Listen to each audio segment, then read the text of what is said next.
ዋትስአፕ ሻምፕ እንዴት ናችሁ? ውድ የትልቁ የገና ነው እጅግ በጣም የምንወደው እጅግ በጣም የምናፍቀው የክለባችን የሻምፒዮኑ ክለብ አርሰናል ቤተሰቦች በሙሉ እንዴት ቆያችሁን?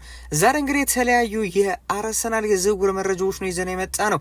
የአርሰናል የዝውውር መረጃዎችን ከታማኝ ምንጮች ብቻ በየቀኑ ለእናንተ ለማድረስ እንግዲህ ቆርጠን ተነስተናል። ይህንን ቻናል ሰብስክራይብ በማድረግ ቪዲዮን እስከ መጨረሻው ድረስ በመከታተልና ቪዲዮን ላይክ በማድረግ አብሮነታችሁን አሳዩን ስንል በትህትና ጠይቃችኋለን።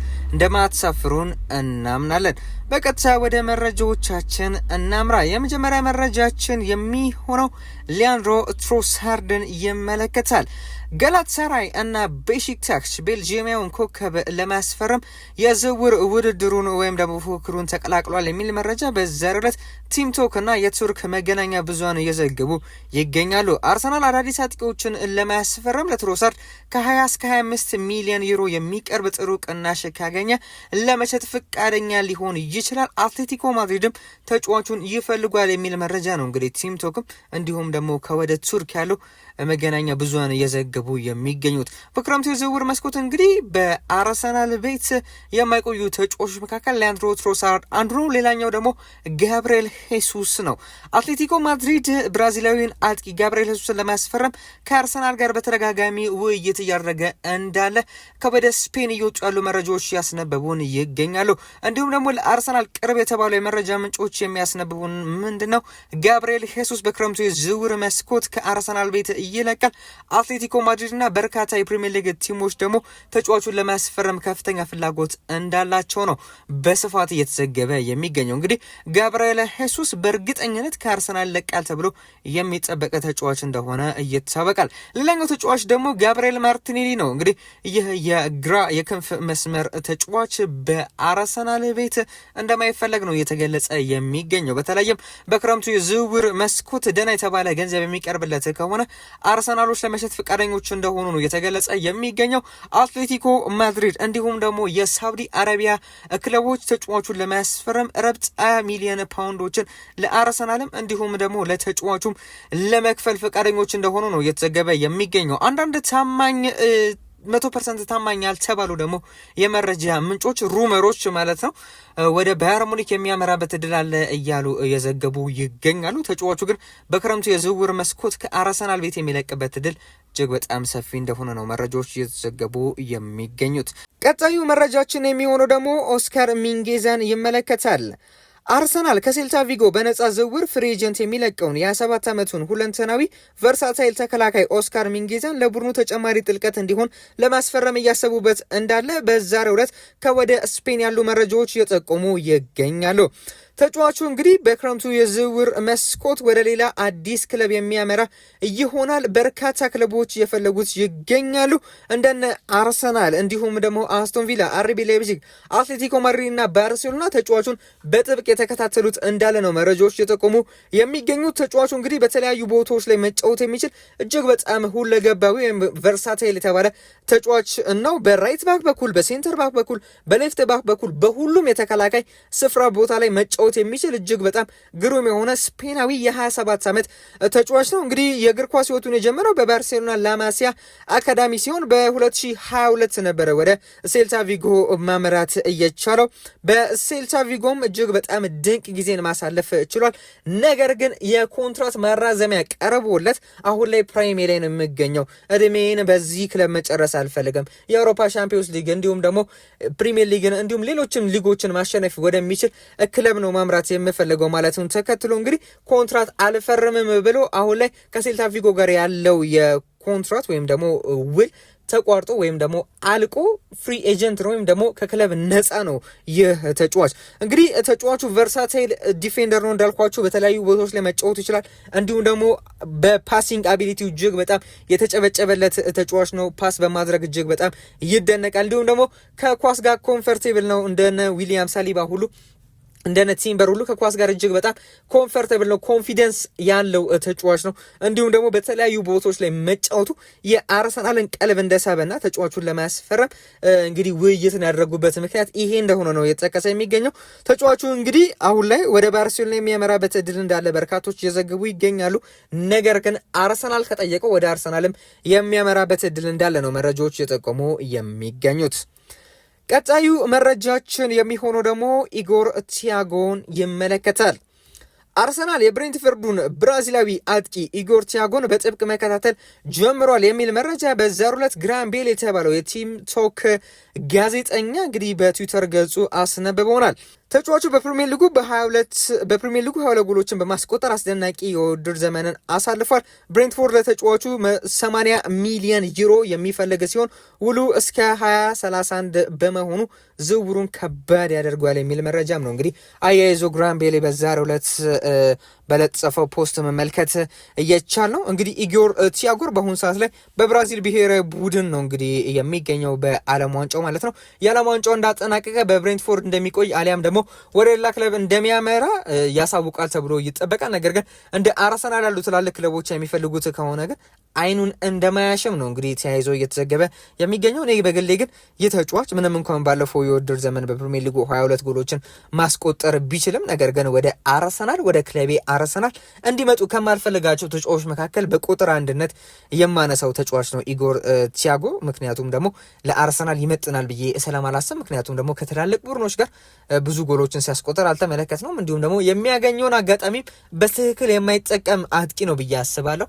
እንግዲህ ያገኛቸውን አንዳንድ ጥቃቅን አጋጣሚዎችን ጠቅሟል። ሌሎቹን ግን እጅግ በጣም ሲያቃጥል ነበር። በተለይም ከማንቸስተር ሲቲ ጋር በነበረው ጨዋታ በጣም ሲያናደድ ነበረ ተጫዋች ነው ብዬ አስባለሁ። ቢያንስ እንኳን አብዛኞቻችሁ በዚህ ጨዋታ ላይ ተመልክታችሁታል ብዬ አስባለሁ። እንዲሁም ደግሞ በብራዚል ብሔራዊ ቡድንም በተመሳሳይ ጥሩ እንቅስቃሴ ሲያደርግ አልነበረም። በዚህም ምክንያት እንግዲህ በበርካታ ጨዋታዎች ላይ አመርቂ እንቅስቃሴ ባለማሳየቱ ምክንያት እኔ በግሌ ኢጎር ቲያጎ ወደ አርሰናል እንዲመጣ አልፈልግም። እስቲ እናንተን ሀሳብ አስተያየት ደግሞ በኮሜንት ላይ ብታሳውቁኝ እጅግ ደስ ይለኛል። ቀጣዩ መረጃችን የሚሆነው ደግሞ ሳንድሮ ቶናሊን ይመለከታል። የኒውካስል አማካኝ ወኪሎች ተጫዋቹ ወደ አርሰናል ወይም ወደ ሲቲ እንዲዘዋወር ይፈልጋሉ የሚል መረጃ ዘ ቴሌግራፍ ታማኝ የተባለው የመረጃ ምንጭ እያስነበበን ይገኛል። ኒውካስል ለጣሊያናዊ ሞተር 100 ሚሊዮን ፓውንድ የሚፈልግ ቢሆንም አርሰናል እንደ ዋነኛ መዳረሻ አድርጎ እያየው ይገኛል የሚል መረጃም ነው እንግዲህ ዘ ቴሌግራፍ እያስነበበን የሚገኘው። እንግዲህ ሳንድሮ ቶናሊ አሁን ላይ ወደ ቶተናም የሚያመራበት እድል እጅግ በጣም ሰፊ እንደሆነ መረጃዎች ይወጡ ይገኛሉ። ነገር ግን የተጫዋቹ ወኪሎች እንዲሁም ደግሞ ተጫዋቹም ጨምሮ ከቶተናም ይልቅ እንዲሁም ከሌሎችም ክለቦች ይልቅ ወደ ሻምፒዮኑ ክለብ ወደ አርሰናልና ወደ ማንቸስተር ሲቲ እንዲሄድላቸው እንደሚፈልግ ነው እየተዘገበ የሚገኘው። እንዲሁም ደግሞ የቶተናምን ወሬ ራሳቸው ክሬት እንዳደረጉት ነው እየተዘገበ የሚገኘው። አለርት እንዲሆኑ እነ ማንቸስተር ሲቲ ክለባችን አርሰናል ሻምፒዮኑ ክለብ አርሰናልም አለርት እንዲሆኑና ቶተናም ሳይቀድመን እናስፈርመው የሚል አጣዳፊ ውስጥ እንዲገቡና በቶሎ ተጫዋቹን እንዲያስፈርሙት ለማድረግ ነው። ቶተናም ከፍተኛ እድል ያለው ተጫዋቹን ለማስፈረም ተቃርቧል እያሉ የሚሉ መረጃዎች እንዲወጡ በራሳቸው ክሬት እንዳደረጉት ነው እየተዘገበ የሚገኘው። እኔ በግሌ ሳንድሮ ቶናሊ በ100 ሚሊዮን ፓውንድ በአሁኑ ሰዓት ላይ አርሰናል ያስፈርሟል ብዬ አላስብም። ምክንያቱም ደግሞ አንገብጋቢ ቦታ ላይ አይደለም ተጫዋቹ የሚሰለፈው ደግሞ የሚጫወተው። ምክንያቱም ደግሞ በሱ ቦታ ላይ በርካታ የሚጫወቱ ተጫዋቾች አሉ። እንደነ ዴክላን ራይስ ከፈለገን ዙም እንዲመጫወቱ ይችላል። በዲፌንሲቭ ሚድፊልድ በሴንትራል ሚድፊልድ ቦታ ላይ የሚጫወቱ በርካታ ተጫዋቾች አሉ። ስለዚህም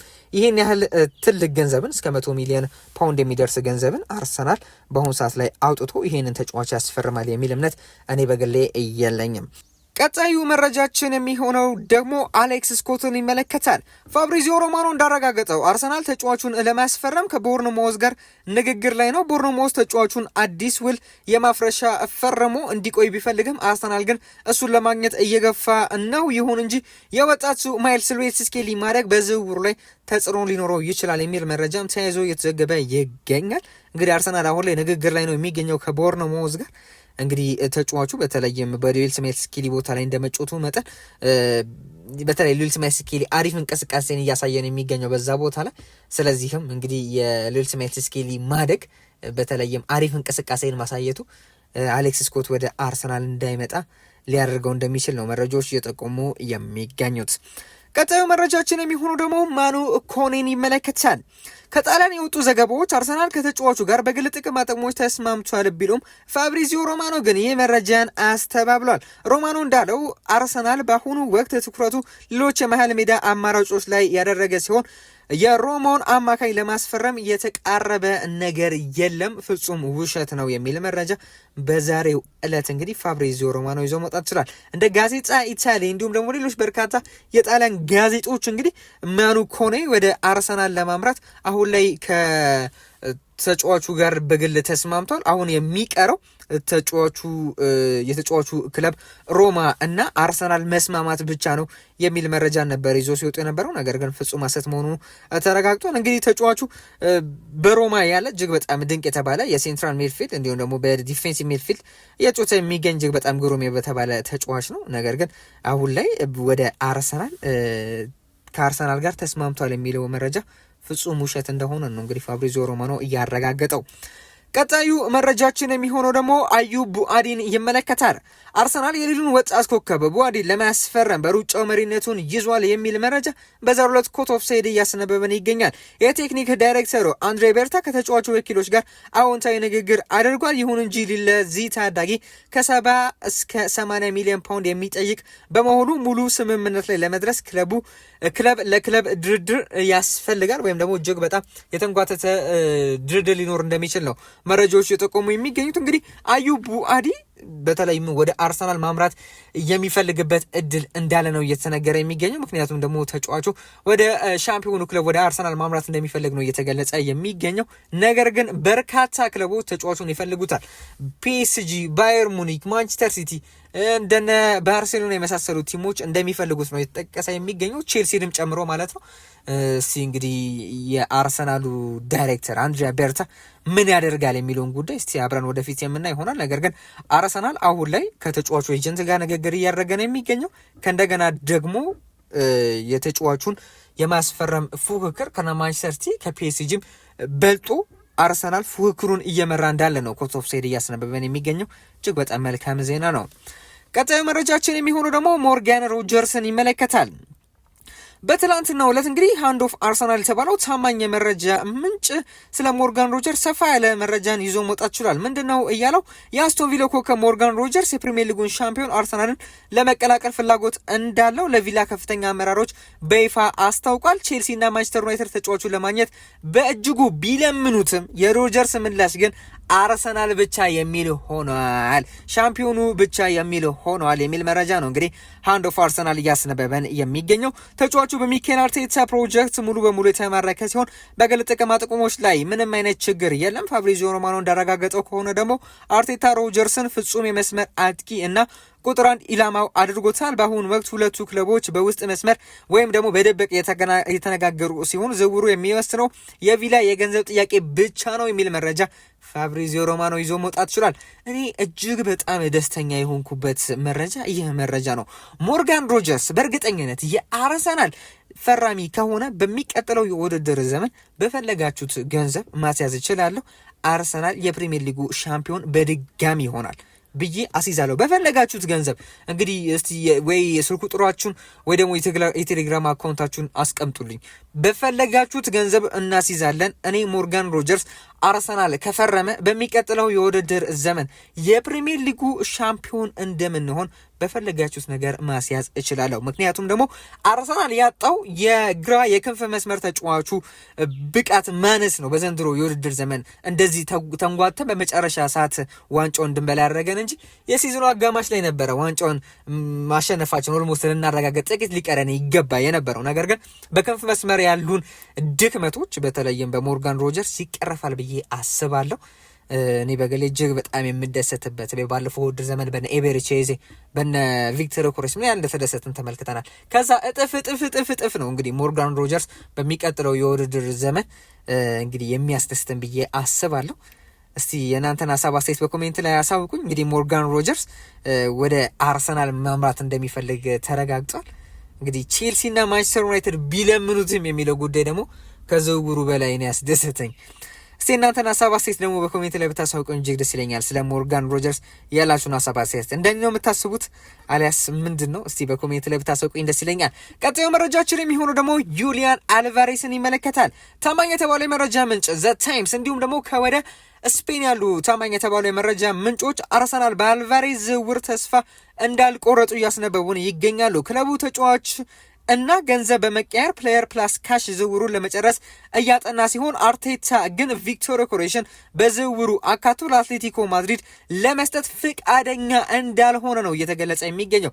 በተለይም የአትሌቲኮ ማድሪድ ስፖርቲንግ ዳይሬክተርን ጨምሮ የአትሌቲኮ ማድሪድ ግለሰቦች ወይም ደግሞ የአትሌቲኮ ማድሪድ ሰዎች ምንድነው እያሉ የሚገኙት? ዩሊያን አልቫሬስን ከፈለጋችሁ እኛ ለባርሴሎና መሸጥ አንፈልግም፣ ለሪያል ማድሪድ መሸጥ አንፈልግም፣ ከስፔን ላሊጋ ሊወጣ ነው የምንፈልገው። ምክንያቱም ደግሞ ተጫዋቹ መውጣትን ስለሚፈልግ፣ ነገር ግን እኛን ወደሚጎዳን ክለብ ልንለቀው አንፈልግም፣ ለተፎካካሪ ክለብ መልቀቅን አንፈልግም።